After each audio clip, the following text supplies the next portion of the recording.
Hi. Okay, so I'm going to make a Paul Hollywood Buche De Noel. So Paul Hollywood, host of Great British Baking Show, and he's got his book How to Cook. So I stole this recipe out of there. Figured I'd give it a shot. It seems like it's fairly straightforward, and it's just about technique stuff. And I watched enough of the show now. We should have this all lined out. First part's going to be the sponge. It's 4 ingredients, super basic. There's sugar, separated yolks or separated eggs, chocolate, and water.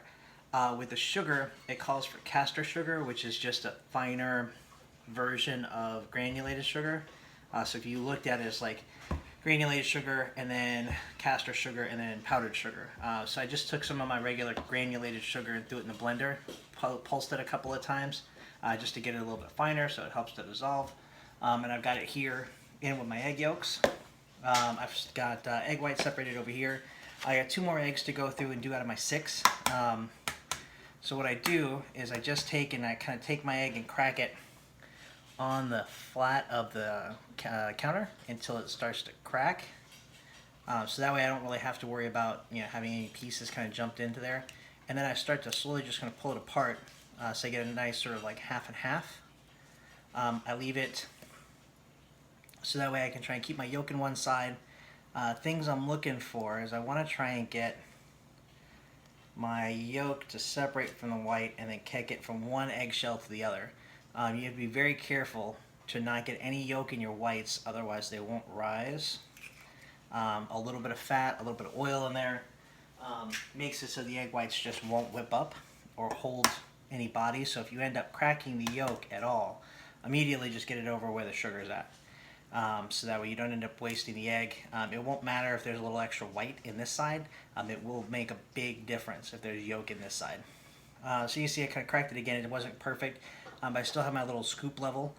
So I'm letting most of this like white part kind of dribble off. I'm trying to see if I can't shake it off a little further, get my yolk up toward the edge here, and then just kind of do a little handoff, getting the rest of the white back over to there, and then that way I ideally have mostly yolk left on this side, and that'll go in with the sugar.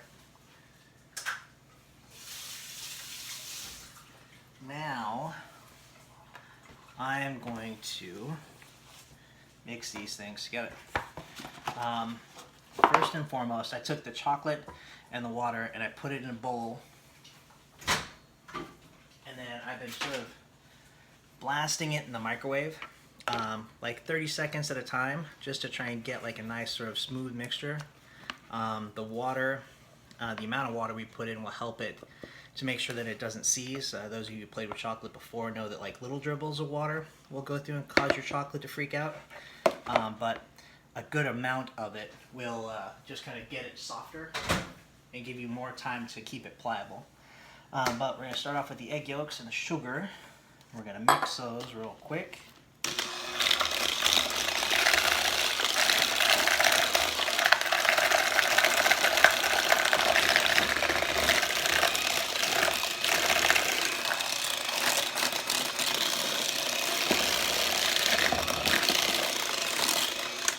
And what I'm doing is I'm trying to make sure I get all the dry sugar off the bottom. I want the egg yolks to get pale yellow, really thick in kind of consistency, so that way they'll kind of trail, or you can kind of create a figure 8 with your beaters once you're all said and done with like kind of where we want us to go.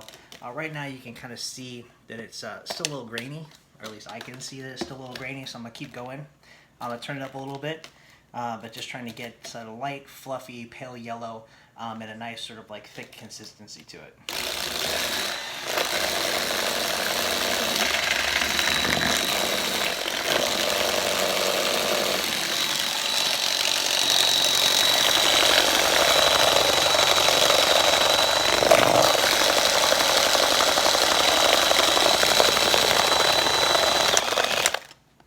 There you can see it's kind of like nice and gooey, has this sort of what they refer to as sort of like ribboning effect to it. As I scoop it up, it's still puddling and kind of holds its shape for just a second or two before it kind of mixes back in with everything else. So I'm going to set these out. I'm going to clean these beaters really well here in just a second because I'm going to use them for my egg whites. And again, if I get any of this fat into there now, it's going to cause problems. So we'll deal with that in a minute. Meanwhile, I'm going to take my warm chocolate water mixture. So it's going to be, like I put my hand on the outside of the bowl. It should just be about body temperature, maybe a little less. It should not be screaming hot. I think when I did this in this size pan or bowl, it was almost not even quite a minute to get to this texture to be able to mix it around. I don't want it too hot because then if I throw in my eggs while it's screaming hot, it's going to end up cooking them. But if it's just nice and warm, I can go through and add the egg yolk and sugar mixture to my chocolate.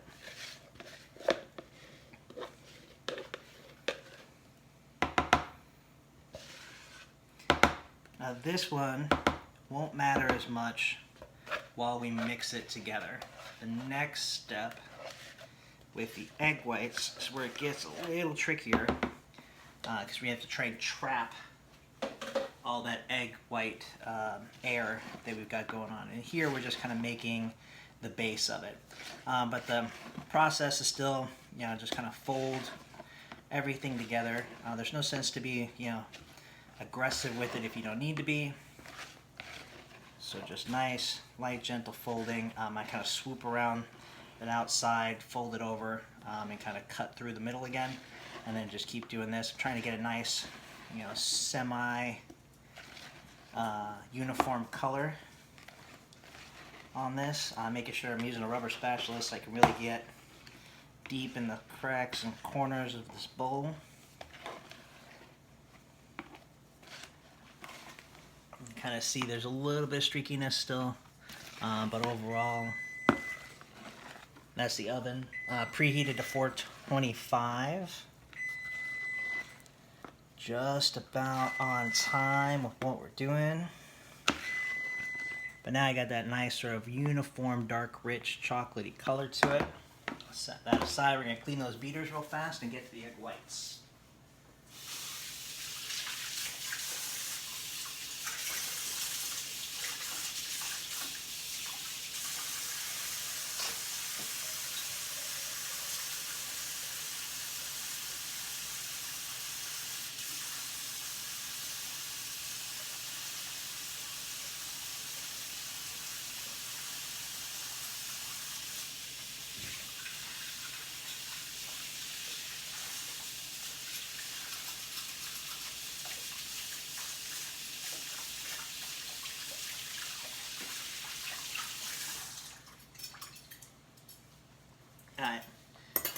Whites got hit with, or the whippers here, beaters, got hit with a little bit of hot water, soapy water. And then I'm really trying to make sure my hands are nice and dry and clean, but really just feeling along the edge to make sure there's no slickness. I've got all that sort of rich fattiness from the egg yolks off of there, because again, I want these egg whites to be able to whip up real nice, light, fluffy. We're going to take it to stiff peaks as a sort of texture, which is just before it hits dry, which is taking it a little too far. There's tons of different sort of like elements of scale along whipping egg whites. I don't remember them all, but right now I know I'm going for stiff peaks. If you watch the TV show, every time they go through and kind of like take the bowl and float it over their head, that's what they're testing. It should be stiff enough that when you pull it up, the egg white mixture should, curl a little bit, but it shouldn't like fold all the way over. And then it should have enough stickiness to it overall that you can invert it like a blizzard, and then not have it sort of slide out of whatever you're whipping it in. So we've got that all together, just straight egg whites in here in the whipper, and we're going to let it do its magic.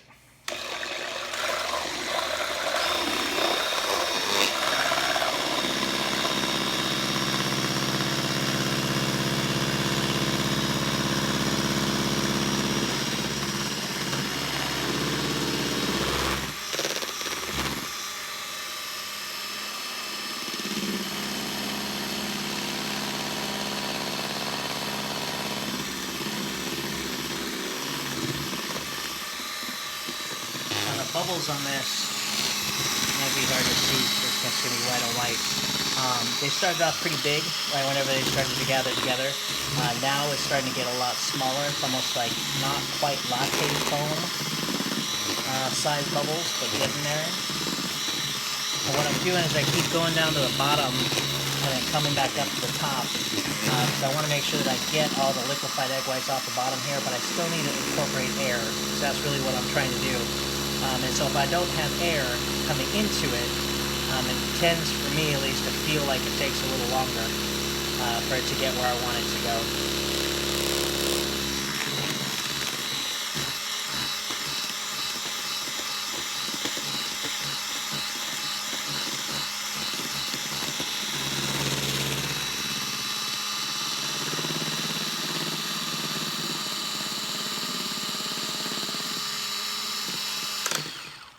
So as you can kind of see, I've got like a nice good sort of mixture. I'm going to try and scoop up some of this and see. Having a hard time keeping it on the beaters.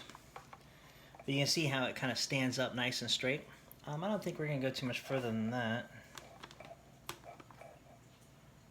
Maybe a little bit. I'll give it one more little blitz here.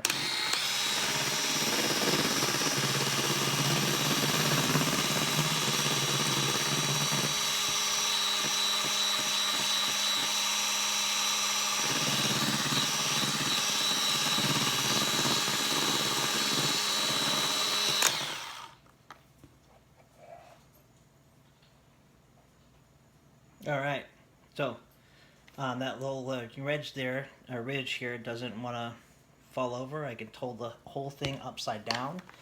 So I think we're pretty good. Now, the tricky part.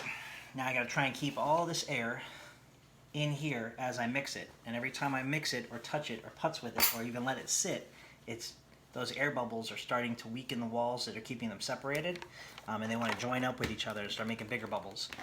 So I'm going to take, and we're going to start off with just a little bit, because I just want to kind of get this base mixture used to the idea that I'm about to add some egg whites to it. And so again, just sort of nice, light, gentle folding. When I get to the flat of the spatula, just sort of smushing it down just a touch, trying to make sure that I can kind of get those egg whites and this chocolate mixture to build in together.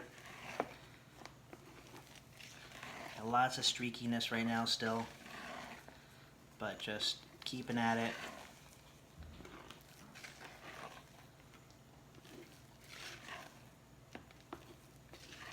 So I can get most of that white there. I can focus a little bit on where that white's at.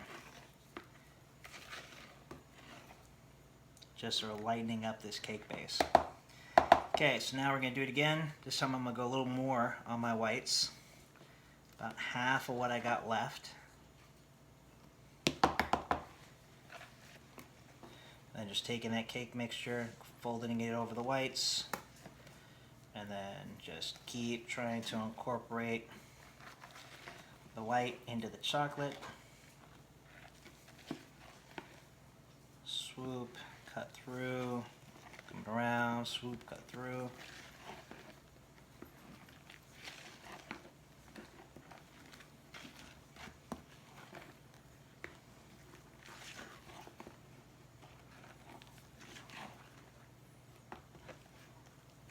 It didn't occur to me until just this minute, it's actually a flourless chocolate cake.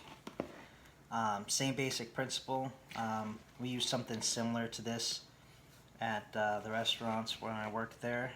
We used a little bit of almond butter and butter with our chocolate mixture to give it a little bit more sort of stability and a little density.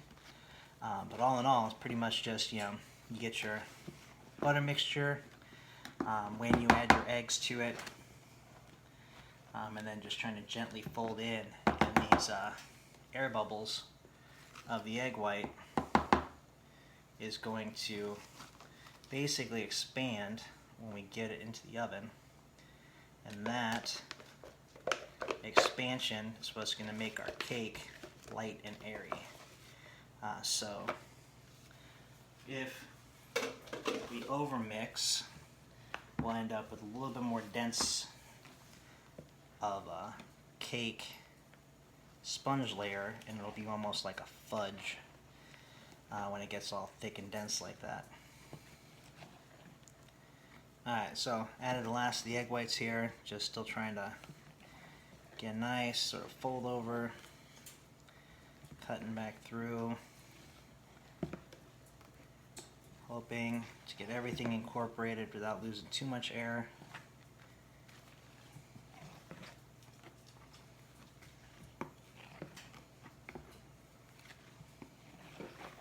Still lots of chunkies and streakies. Not quite there yet.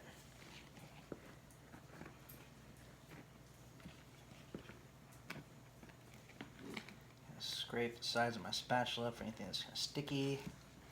Keep going around the outside edge as well, just trying to make sure I get as much of this kind of built in and incorporated.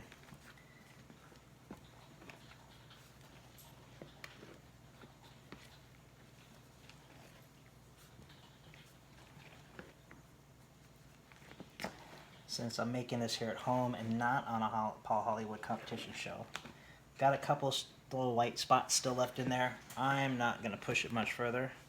I'm going to try and see how well we can keep this up. But, you know, if you were on a competition show, you'd be better than I am at this, so you do you. For the pan, you can do a jelly roll pan, which is basically a half sheet tray with a little bit higher of a ridge. I'm just using my half sheet tray. I sprayed it down with a little bit like canola oil spray, took some parchment paper and stuck it down, you know, so that way it would get most of the form. Left it a little bit over the edges, because that'll help kind of give me a little bit of wall, just in case the cake starts to rise up, which is the intent. And then sprayed it down with a little bit of oil itself. So the parchment paper, when we pull this out of the oven, is going to help us to get it out of here. But then, you know, making sure that the parchment paper doesn't stick to the cake and tear everything all off of it. So we give it a little spritz of oil as well. Alright, so I'm going to try and get this batter out of here as evenly as I can. Now that I've got everything mixed, and we try to take so much care to keep the bubbles in it, I don't want to have to smash it all around everywhere and knock all those bubbles out. So just as gentle as possible, getting it, you know, kind of as widespread as I can. We're just going to go through and try and smooth it out just a touch.